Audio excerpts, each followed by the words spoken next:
Hello guys, पुन्हा एकदा आपल्या युट्यूब चॅनलवरती तुमचं सगळ्यांचं खूप खूप स्वागत आहे. तर आज इतका पाऊस पडतोय म्हणजे पावसाने अगदी लाज सोडल्यासारखं आपण म्हणू शकतो. पण असं वाटतं जाऊ दे, त्याचाच टाइम आहे, तो एन्जॉय करू शकतो त्याचा टाइम. पण खूपच अतिशय पाऊस पडतोय, म्हणजे असं बाहेर कुठे जावंसं पण वाटत नाही. मार्केटमध्ये तर बिलकुल नाही. तुम्ही काल बघितलं असेल किती पाऊस पडत होता, पण पाऊस दाखवते आता. तुम्ही बघू शकता किती पाऊस पडतो, तर सगळीकडे सगळ्यांकडेच पडत असेल असं मला वाटते. कारण आता आपले ब्लॉग बघणारे जवळपासचेच आहेत, म्हणजे आपल्या इथे पुणे, पेण, अलिबाग, ठाणे, मुंबई असं. पण खूप जास्त पाऊस पडतोय आणि त्यांना टिफिन दिलेला आहे मी आता. आता मी करते नाश्ता आणि आज आहे उपवास. आणि हा साबुदाणा खाऊन खाऊन मला इतका कंटाळा आलाय ना, त्या अक्षरशः आता करावासा पण वाटत नाहीये. तो इथे दूध गरम करते आणि बघूया त्याच्यासोबत काहीतरी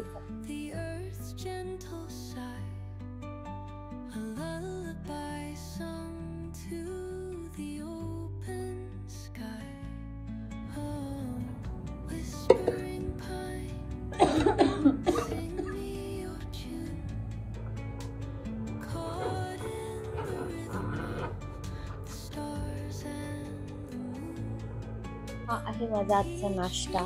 कारण मला साबुदाणा खायला खूप कंटाळा आलाय. दुधामध्ये तूप टाकून रोज पिते मी, आणि आज आतमध्ये थोडासा कोमट दूध पिते, जास्त गरम नाही. तो चला भेटूया थोड्या वेळाने. हॅलो. तर वाटत नाहीये मला की इतक्या पावसात मी कुठे जाईन. मला दळण दळायला पण जायचं होतं आणि अशी छोटी मोठी कामं करायची होती. साड्या टाकायच्या होत्या पिको फॉलला. पण इतका पाऊस पडतोय, मी तुम्हाला मगाशी दाखवलाय तो. विचार केला तर काय तुम्हाला ब्लॉग मध्ये काय दाखवणार, जे काय रेग्युलर आता असणार आहे तेच दाखवेन. मी आता घेतलेत फ्राईज करायला, कारण खूप बटाटे आहेत आणि आता घरी जायचे आणि ते खराब होतील. तो ते फ्राईज करून मी फ्रीजर मध्ये ठेवू शकते. तुम्ही तुम्हाला दाखवते की मी काय काय तयारी केली आहे. जे आहेत ते छानपैकी त्याचं साल काढून घेतलंय आणि ते पाणी मी 2 वेळा चेंज केलं तरी ते थोडंसं क्लीन नसल्यासारखं वाटतंय, पण असं नाहीये. आणि मी ते आता ते चॉप करायला घेतेय आणि हे पाण्यामध्ये टाकून ठेवेन आणि बघूया, मी तुम्हाला सांगेन. कारण ते बटाटे जर तसेच ठेवले तर ते 100% खराब होतील आणि म्हणजे वायाच जातील. त्यापेक्षा बेटर आहे की आपण काहीतरी वस्तू करून ठेवू शकतो. फ्रीजर मध्ये ठेवून देईन आणि थोडेफार आज तळून मी तुम्हाला दाखवेन सुद्धा. तो नक्की कनेक्टेड राहा. आणि आता बघूया मी पुढचं सगळं करते. ते चॉप कसे केले ते सुद्धा दाखवते. सगळी प्रोसेस नाही दाखवत, कारण सगळेच घरी करतच असतील 100%. पण सगळ्यांना रेसिपी माहितीच असेल. तो बघूया आता बाकीची तयारी करते आणि नंतर तुम्हाला दाखवते.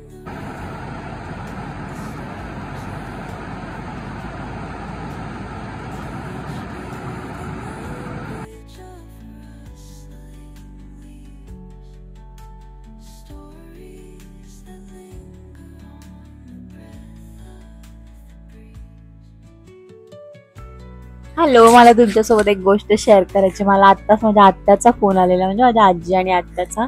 तर त्यांना स्टेटस मधला जो माझा फोटो बघून, म्हणजे मी जो थंबनेलला लावलेला आहे तो बघून ते इतक्या घाबरल्या, इतकं टेन्शन आलं की हिचा चेहरा असा का झालाय, किंवा म्हणजे तिथे जाऊन काय झालं का. कारण जो गायमुख चौपाटीचा जो मी ब्लॉग अपलोड केला त्याच्या थंबनेल मध्ये एक माझा फोटो थोडासा वेगळा आहे. मला हे सांगायचं की आपल्या लोकांना आपल्याबद्दल किती काळजी असते, किंवा म्हणजे ते किती इनोसेंट असतात, की त्यांना म्हणजे हे जाणून घ्यायचं होतं की असा चेहरा का झालाय. तर मला इतकं भारी वाटलं.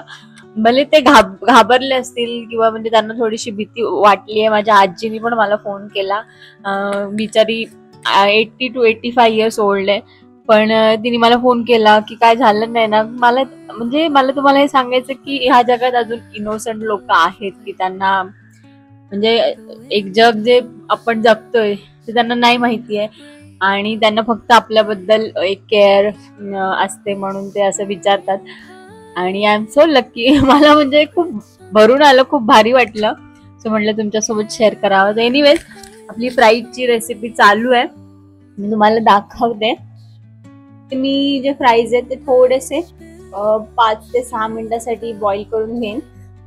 आणि बाकीची प्रोसेस आहे तुम्हाला माहिती आहे, पण मी तरी पण दाखवणार आहे, कारण इतक्या पावसामध्ये मी कुठे जाणार नाहीये आज. सो आज तुम्हाला हीच रेसिपी बघायला मिळणार आहे. आणि एकीकडे मी करते आता खिचडीची तयारी.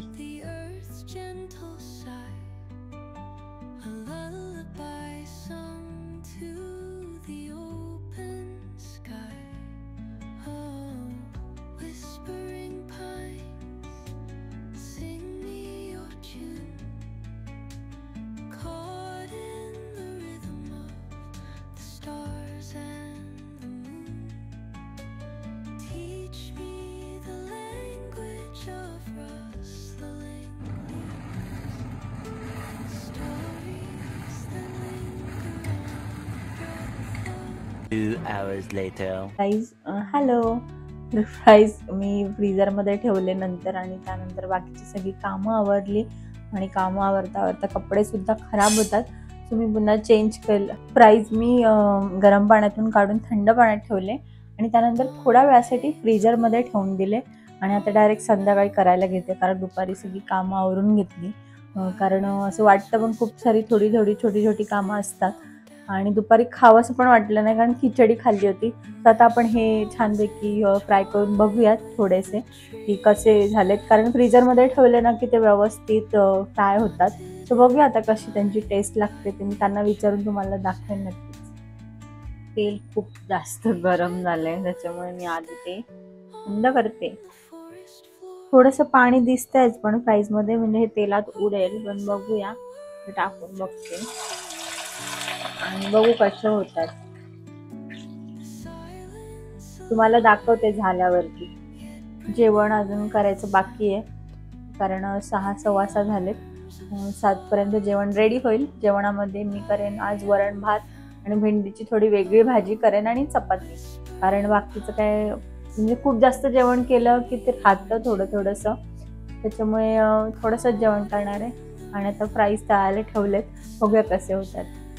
मला वाटतंय फ्राईज झालेले आहेत बऱ्यापैकी, म्हणजे ह्याच्यापेक्षा जास्त जर ते शिजवले तर ते खूप हे होऊन जाते.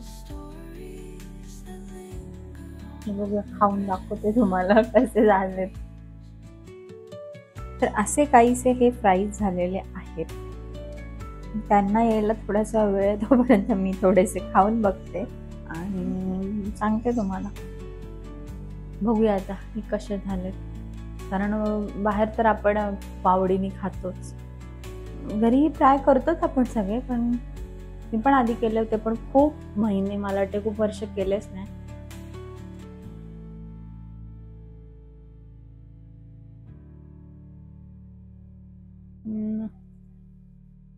थोडे नरम झालेत, पण कसे काय माहिती. लागतात खूप छान, पण काय काय नरम झाले. तर हे छान लागतात, पण थोडे म्हणजे जे मोठे मोठे कापलेत ना ते नरम लागतात, बाकी छान झाले. तर ह्यांना आल्यावर पण विचारूया. A few moments later.